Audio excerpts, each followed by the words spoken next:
Hi everyone, welcome to the 8th Conversations program on Totally Speedo. I'm Totally Speedo's publisher and editor, Daniel Powell. Our Conversations program is brought to you by LA Racing Lubricants. Thank you very much for their support. It's very much appreciated. Tonight's program, which we've been promoting all earlier this week, we've been one of the most controversial decisions, or most talked about decisions, was the move for Brooke Tatnell from the Krikke Motorsport team for this season to be replaced with Victorian star Jamie Veal. There's been a lot of backlash, support, and obviously mixed emotions from fans, depending on which side you're on. So what I've got on tonight is Krikke Motorsport team manager Ryan Krikke. Ryan, thanks for joining us. Hi, Daniel. Thank you. So tell us a bit about the off-season. It's certainly been a hectic one for the Krikke Motorsport team, hasn't it? Yeah, definitely. The work never really stopped, I suppose. We had the boys race back in March. It was pretty shortly after that the decision was made to go the way of Jamie instead of Brooke. And from that point, then we really had to start sort of arranging our inventory, our cars, and getting the whole team kind of geared around Jamie. Changing a driver is not just as simple as one out, one in. There's a lot of stuff that goes with it. So the off season hasn't really been an off season. I'm actually looking forward to the season starting so that we can kind of a bit of a rest. Exactly. Yeah, so that the whole sort of inventory type setup, kind of the planning and all the logistics are kind of been in place, and then we can just race. At the end of the day, that's what we want to do. Yeah. But there's been a lot of work to this point. So tell us a bit about the decision that came. Like obviously when it was announced back in April earlier this year about Brooke parting ways with the team and Jamie coming in as the new driver. Tell us a bit about the decision it took for the team to make to let Brooke go and bring in Jamie as a driver, because it certainly wouldn't have been an easy one, because Brooke Tatnell was certainly part of the family, wasn't he? And probably still is. Yeah, look, it's probably as far as like racing goes, it's certainly the toughest decision that I think our team has had to make, whether it be Shane, previously myself. We don't really like to turn our people over, and it's exactly the same with the car dealership. Our staff retention is really good, and once you work for us, you do become part of the family and the furniture. It was a really tough decision to make. Certainly not one that I wanted to make, and not one that I thought I would have to make. But I guess, unfortunately, nothing's forever, and sometimes you're left with these tough decisions, and you just need to make them and sort of move forward as best you can from that. I know there was a bit of backlash at the time, and it probably came as a bit of a shock to the Speedway community and the fans and the supporters, which I fully understand. It's kind of, we just needed to kind of just change our own landscape a little bit and just make it all kind of sort of fit for us for the future, I guess. Yeah. Yeah, and tell us a bit about how the decision came about. Was it something that was obviously a team decision, because it wasn't just one person's in the team? Was it results based? How was it? Why was the change needed? The motivation behind it. Look, it wasn't. We're not really, even though we go after really the results. Results are not. Results are not the be all and end all to us. At the end of the day, we're tied up in this sport, and we race it the way we do because it's enjoyable. And I guess halfway through the season, I'm kind of based at home, so I sort of fly in and fly out to the weekends when I can get away from work and whatnot. And I'm kind of, and then when I go away, I'm really just observing. I'm not kind of really hands-on or whatnot. I'm sort of in and around the car, but it's much more of an observation.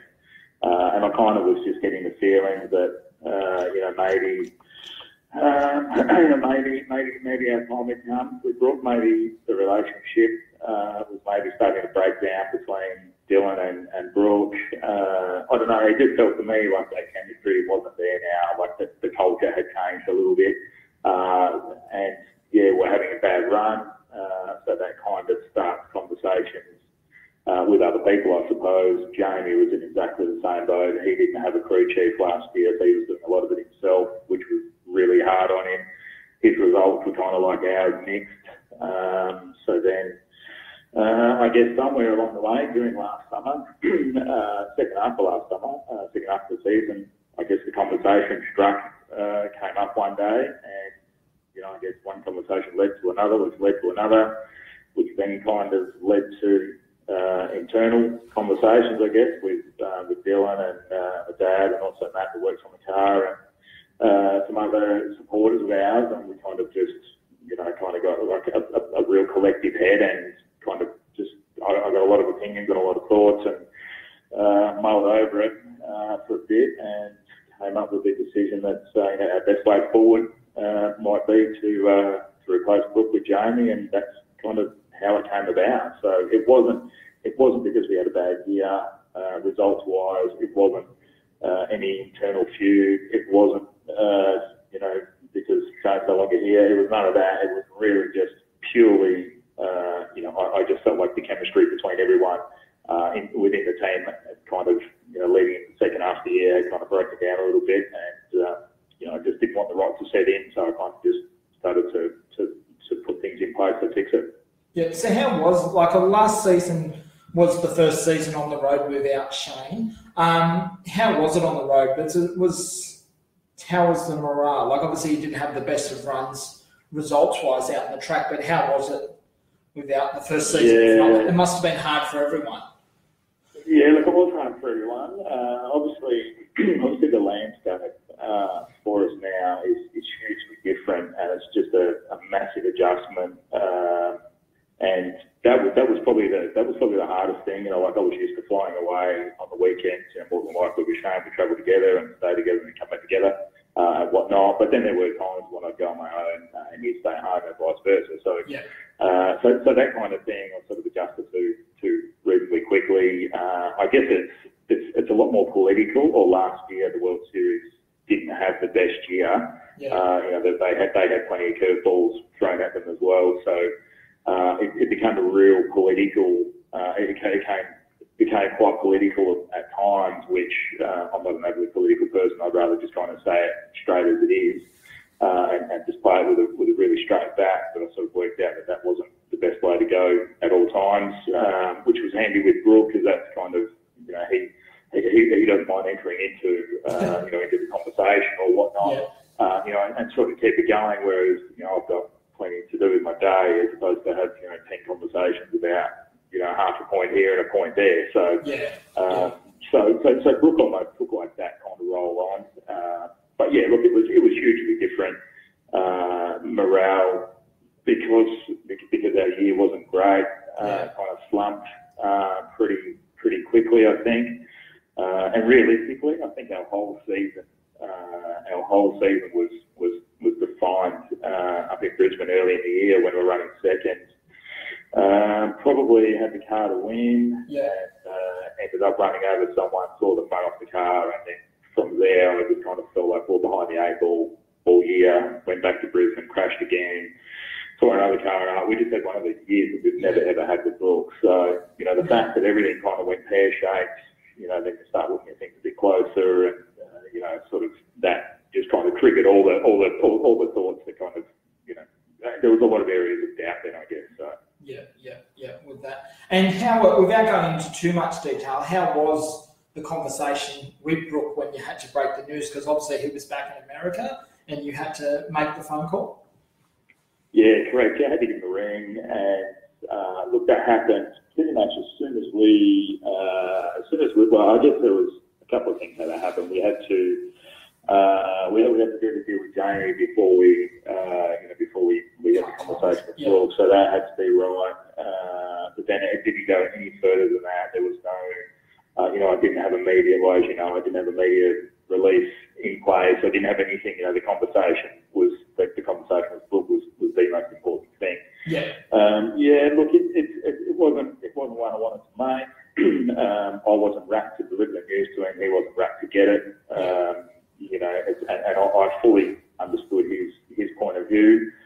I'm not so sure he understood mine at at that point in time, it would have come as a huge shock to him. So we had a couple of conversations over the space of a few days. And, you know, after a week or so, we both kind of got our heads around it. And I ran into Brooke a few times in America this year when I was there for the Nationals and whatnot. And yeah, look, it was fine, you know, fine with us. And, you know, I get the occasional text with him and, you know, we go back and forth, whatnot. And, yeah, look, I think it's, look, you know, it's probably not going to be what it was because we were pretty tight and pretty close. And now, you know, we've put a wedge in there or a little bit of distance. But, you know, at the end of the day, if people come and ask me for anything, I'll give it to him. You know, it doesn't matter what it was, whether it was you know, $1 on my house, it doesn't matter. I'd help the guy out. He's still family. And, it was just one of those conversations that had to happen. Not nice to do it. I kind of had to put my employer's hat on and kind of treat it like a business conversation or a conversation you would have with staff, which is not which is not what you want to do. But at the end of the day, we had to have it, and it's kind of water under the bridge now. Yeah, exactly, and they can move on. So tell us a bit about how the whole season has panned out. So once Jamie was announced, obviously the conversations with Brooke about no longer having a ride, then from the point of getting Jamie on board, what went in place? What were the deals that, because you changed like chassis manufacturer as well? That was something coming. How did that decision come about? Because obviously you've had a long association with John Cooley and the Cool Chassis brand. Yeah, that was another hard conversation, and that happened straight after I spoke to Brooks. So, you know, I kind of wanted to do it. No one was ever going to be happy with the outcome. You know, there was never going to be a winner in it. So I just wanted to kind of knock it all on the head. So Brooke was the first conversation. Then as soon as I got spoken to him, I ran Cooley at Cool Chassis and explained it to him. He was reasonably supportive of it. At the end of the day, we've been using his cars for 12 years pretty much. Yeah, the whole time. The whole time we've had Brooke pretty much. And our previous crew chief, Pete Capeborn, he did a lot of work with Cooley back when he was running our race car operation with R&D and whatnot. Those two have still got a really good relationship. But it just kind of made sense for us to get, because Jamie was going to be going to America and racing his own stuff over there with Dylan as his crew chief, and then coming back here and racing his own car and still using Dylan kind of like on a fly-in-fly-out basis for the crew chief for the last half dozen 8 races. It just made a lot of sense for us to go down the path of getting our stuff as similar as we can to his.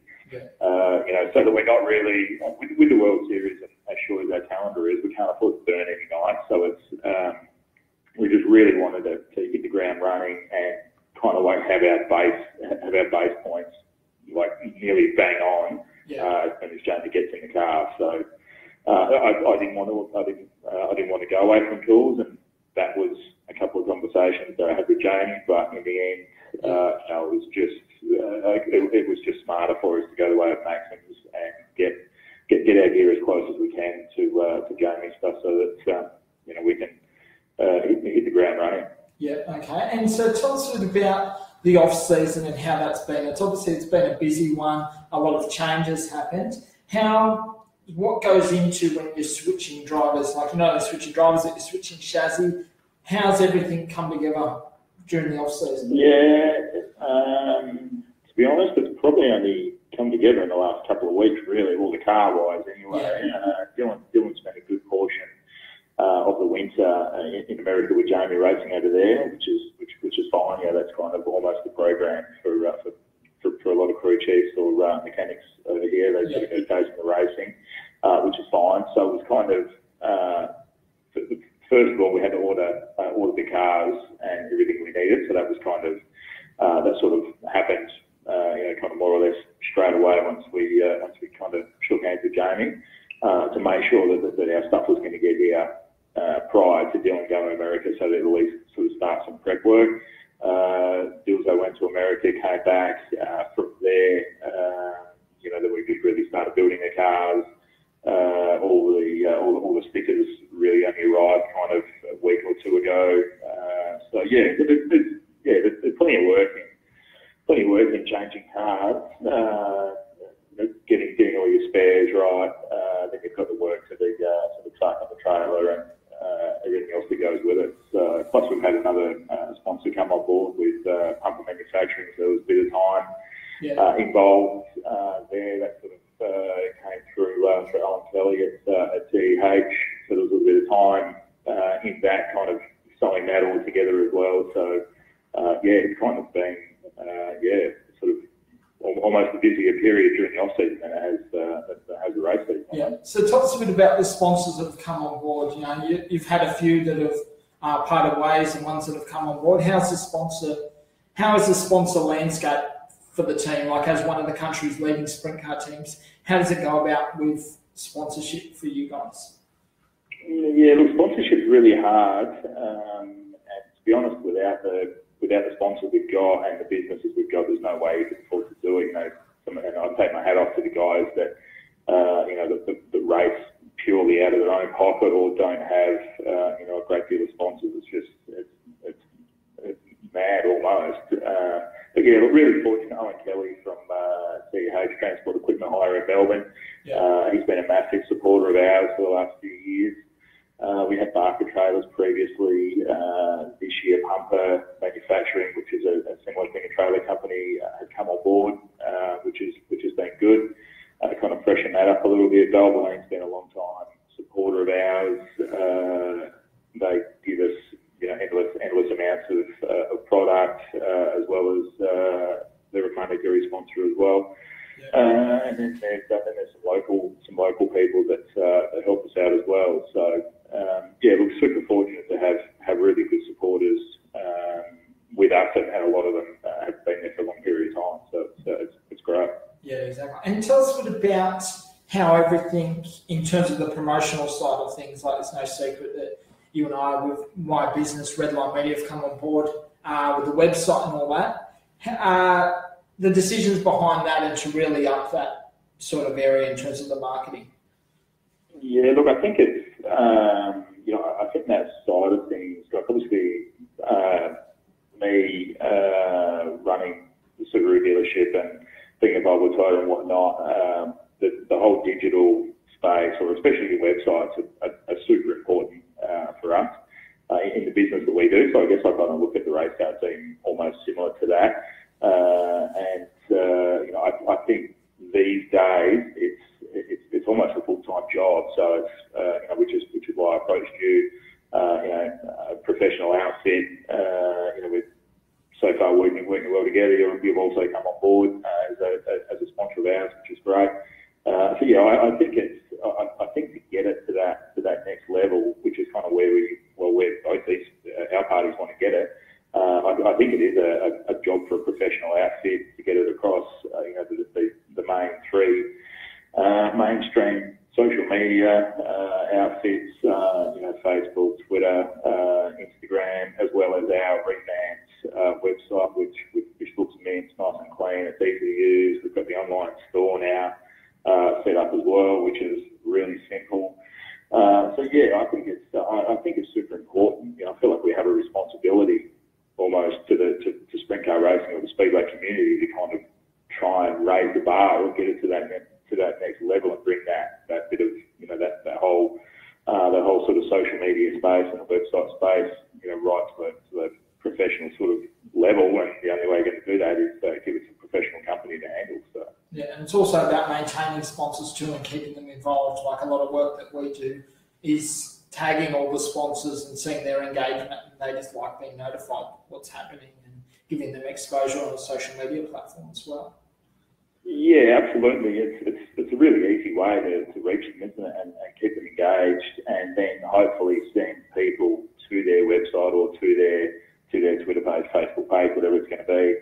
It's a whole lot easier than kind of sending an email to 20 or 30 or 50 people or 100 people, whatever it's going to be. You put the post up. Everyone has there's a link to their website or their handle or whatever it's going to be, and it's the way of the future, isn't it? So yeah, and it's all about embracing it. So, and with this dovetails on well with the merchandise. You've certainly went pretty hard this season in terms of merchandise, where one of the people wrote on social media during the week, it's like, "Oh, can you stop releasing all this merchandise? My bank account's copping a beating." So you guys, tell us, like, how is the merchandise in a different range? Obviously, Jamie's got his own, but the Krikke Motorsport team that was gone pretty hard with the merchandise this season. Yeah, that was also another conversation I had to have with Jamie, because he's obviously kind of like established with his own team. So it's a little bit different getting someone like Jamie, because he's got his own family team or whatnot. He's already established and got his own brand. So typically when you hire a driver, that's really all you hire. But when you hire Jamie, it's kind of like you're actually already bringing this brand on board that's kind of existing. So it's almost like now you might have got two franchises. So and he's going to have he's got his own t-shirt trailer, which has also got our name on it and whatnot. So he's quite invested in merchandise.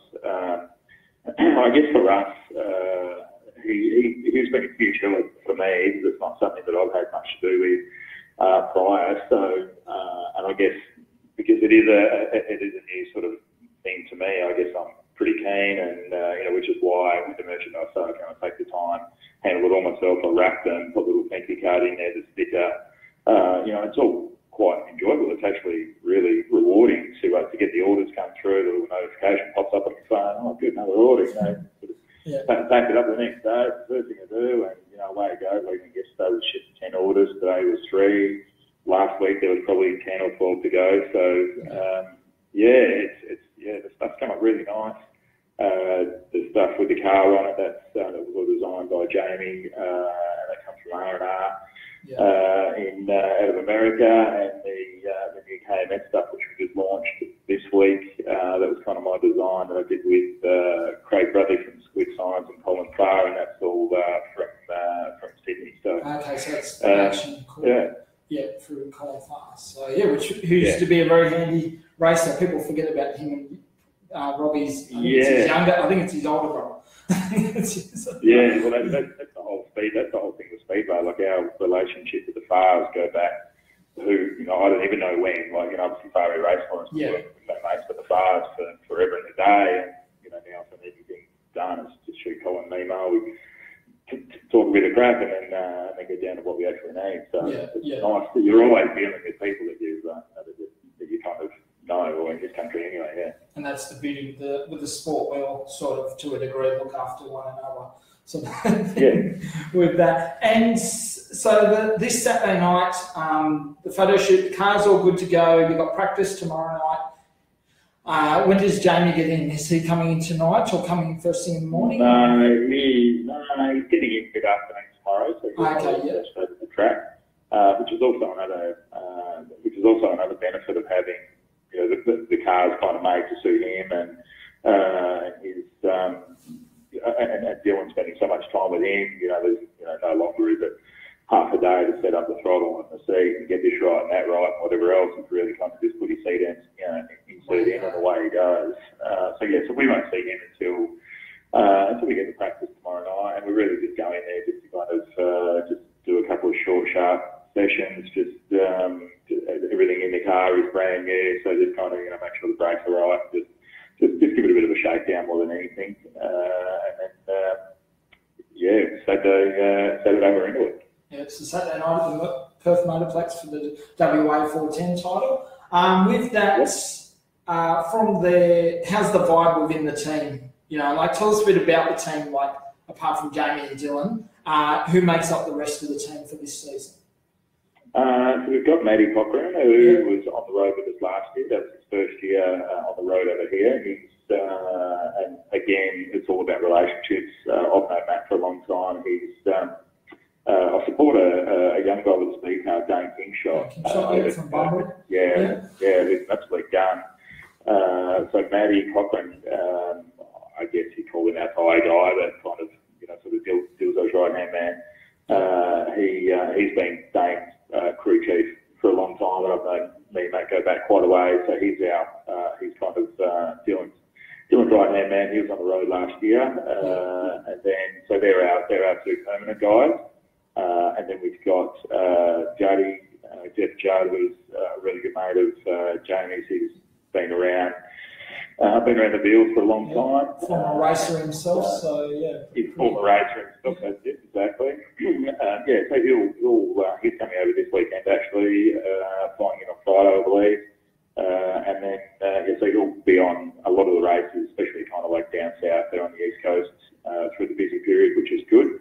Yeah. And then there's probably it almost Dylan's brother-in-law, but Chris Farrell is another good mate of Jamie.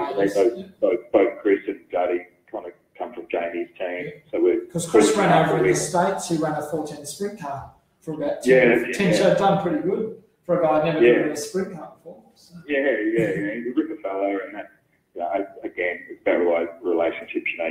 He's really good mates with Jamie, so he's more than happy to come and skin his knuckles for us, and kind of build success. So we've been really lucky with kind of, like I say, when we kind of took Jamie on, it wasn't just a driver, we were almost pulling on a whole other brand and franchise. So with that, we've got these extra couple of sets of hands, which will be there on a lot of the race nights, which is just such a luxury, because normally you kind of short-staffed almost, whereas now we're going to have some really well practiced guys. Yeah, exactly. But certainly, live and breathe the sport. That's key.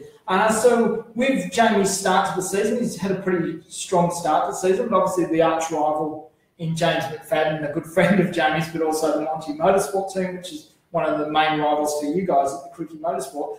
Tell us a bit about how you feel Jamie's form is at the moment, because he's been pretty strong, but James McFadden's in pretty good form too, isn't he?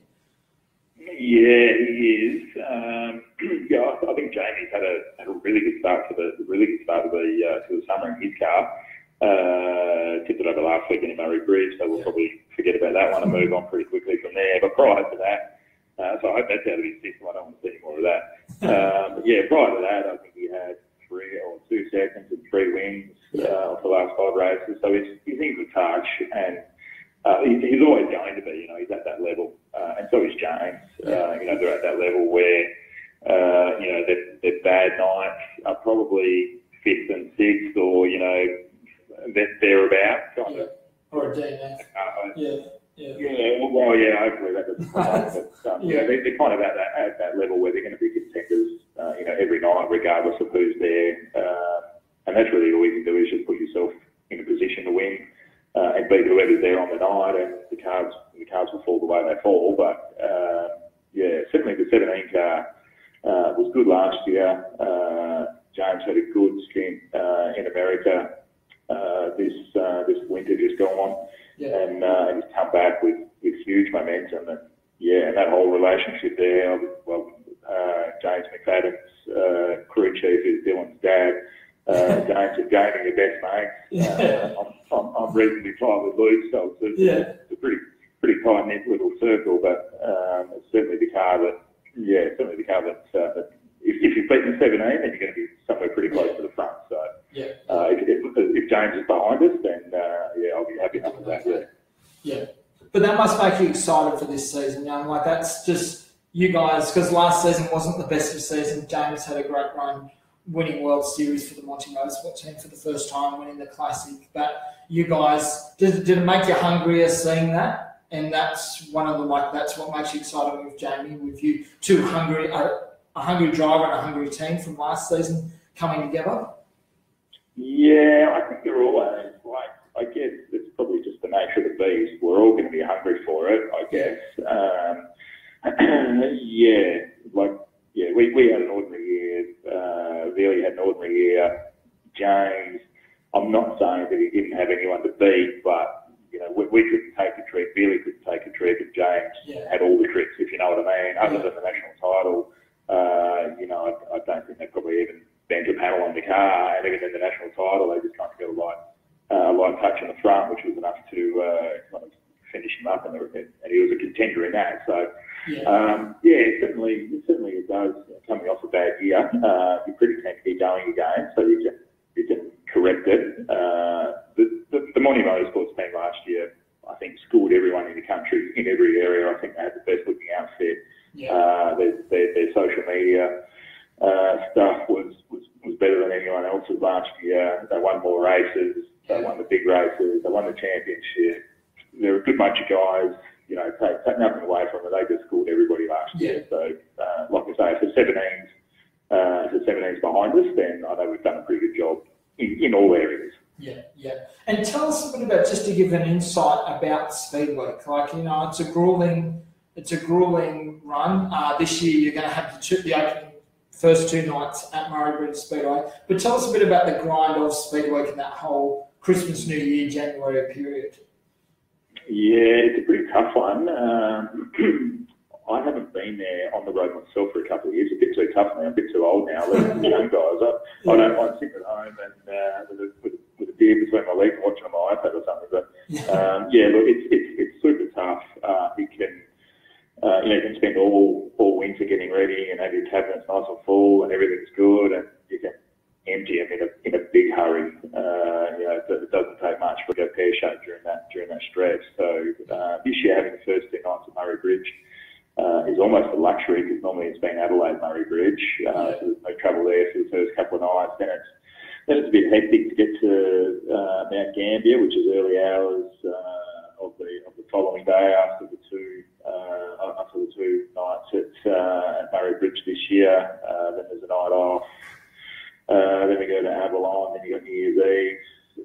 Then New Year's Day is Waterloo, and then probably the Speedway's tough, Ryan, because you're racing a fair bit, but probably the hardest stretch is getting from Warrnambool New Year's Day to Brisbane. To race on a Wednesday. We race Warrnambool, I think it's a Monday, and then Brisbane a Wednesday. So that's pretty tough on everyone as far as the travel. Hours behind the wheel, it's a decent drive. So what do you think about that? Is that something they can adjust for the calendar, or just something that you got? Because it is fairly dangerous. It's a fair hike to go up there for that. I don't like the calendar. I don't like it being in the calendar the way it is. But it's always seemed to be that way. Which is fine. Like that, I'm not having a whinge about it. If that's the way it is, that's the way it is. But this year we've actually gone and employed another truck driver to fly down to Warrnambool on New Year's Day, jump in to get Dylan a hand to get it up to Brisbane just in time to get to the races. So that's how much of a stretch it is. I'd rather rest the boys when we can, if it means we can get another driver up there to kind of help out, to have them a little bit fresher at the other end. So it is. That's tough. It's not just tough on us. It's tough on all the World Series officials. And everyone else. But not everyone has the luxury of having 1 or 2 paid guys with the luxury of being able to fly someone else in to 10 or 12 hours or do the 10 or 12 hours stint. So that's probably the toughest bit. The other tough one is coming back from Tasmania, getting to Albany. We're going to be back on the mainland from Tasmania until the Tuesday, and then we're going to race in Albany on the following Friday. So that's a long drive. It's worse than the Brisbane one. It'll be right I know. So it never really ends. Like, Speedway's tough. And it's a grind. When you look at it, you race, night off, race, night off, race, and then with them it's also race, night off, race. Then we come back down to the daily, and then it gets tough again. So and Speedway's just a warm up. It doesn't really. Speedway's just a warm up. So with that, okay. And one final question, Ryan, before we let you go. What are you most looking forward to this season? Is there one particular thing that you're looking forward to most? Not one particular race. Like, obviously the big race is the Classic, the Daily, the Boys race, the title. Probably just testing ourselves. Like we've made the change. We changed cars. We spent a bit on motors to kind of try and get them to suit Jamie. I feel like we've looked under every stone that's there. I feel like we've really exhausted everything we possibly can to give us the best opportunity. So I guess I'm really looking forward to the results as they come and really testing ourselves. I want to. I'm really looking forward to the first win, if that's this Saturday good. Whenever it is, but hopefully it's sooner than later, obviously. But really looking forward to the first win. I find that pretty gratifying. Will that just relieve? Really looking forward to getting tested. Will that relieve pressure getting a first win. Hopefully it comes sooner rather than later. But what does that first win for the season mean for yourself and the team, morale and drivers? Yeah, it's pretty massive, which is where James is at the moment. He's winning, so he's confident, and then winning is good form. It breeds confidence. It's so much of a better play. It's a little bit like the car industry, like it's a better world when you sell cars, when it's flying. Hard work. So it's no different to a racehorse or a race car, whatever it is. Just winning breeds winning. So you've got to get one, and you've got to get one early, and then from that you just kind of need to ride on it as long as you possibly can. Which is where Speedway's good, because you get plenty of opportunities in a short space of time. No, that's cool. All right, Ryan. Well, thank you very much for taking the time to talk to us. Good luck for the season ahead for the Krikke Motorsport team, and thank you very much. Thank you, mate. Okay. Thanks for everyone for listening, and jump on the online store and get our merch for ourselves out. You can go to krikkemotorsport.com.au for that. So, thanks, Ryan. Thanks, Daniel. Cheers, mate. Bye. Okay, guys. Thanks for that. I hope you enjoyed that. That was a really insightful interview with Ryan Krikke, the team manager for the Krikke Motorsport team. Really enjoyed that. Thanks once again for everyone for tuning in. Please like, comment, share. Thanks once again for LA Racing Lubricants for coming on board and supporting this show. We'll be doing more of it. Really enjoyed that one. It was great to talk to Ryan and get a real insight into the Krikke Motorsport team. And they're going to be debuting this Saturday night with their new driver, Jamie Veal, for this Saturday night's WA 410 Sprint Car title at the Perth Motorplex in Western Australia. So thanks, guys, once again. See you tomorrow night at about 7:30 for the weekly Q&A with myself, Daniel Powell. So, please like, comment, share. I really appreciate the support. We had a lot of views tonight. So see you tomorrow night. Okay, bye.